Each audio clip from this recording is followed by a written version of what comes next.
Well, a grim look at Canada's retail industry as Statistics Canada reported the largest monthly drop in retail sales on record.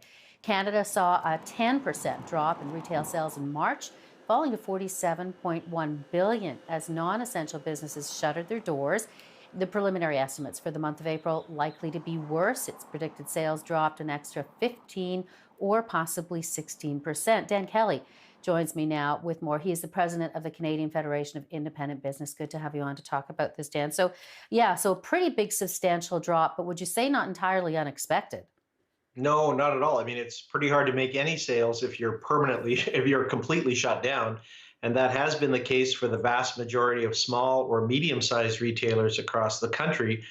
We've essentially, as a result of provincial emergency services rules, have shifted almost all commerce to the big online platforms or the big box stores.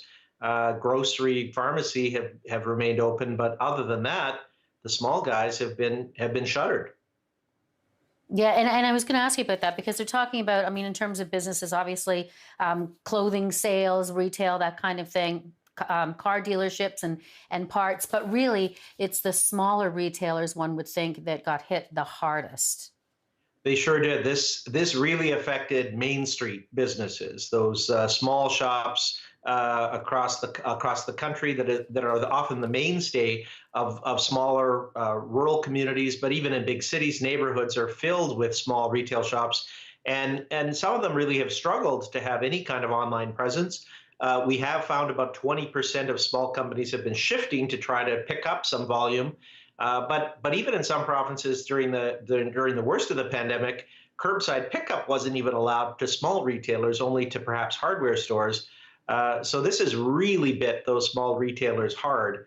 Many of them continued to point out that we still allowed consumers to go and buy their TV or garden hose at Walmart or Costco, but we told the small guys with 2 or 3,000 square feet that you had to stay completely closed. And we're not even there in large parts of the country now. Just this week, several provinces opened up retail with a very limited margin for some retailers. But still, Nova Scotia, Newfoundland, Calgary, Montreal, there are large chunks of the country where retail remains largely closed. Yeah, and wouldn't it also be fair to say when you're looking at the smaller retail, even the mom and pop shops, as it were, that you're looking at a very different kind of profit margin in terms of a rainy day fund, and now we're looking at several weeks of closures and how they survive that.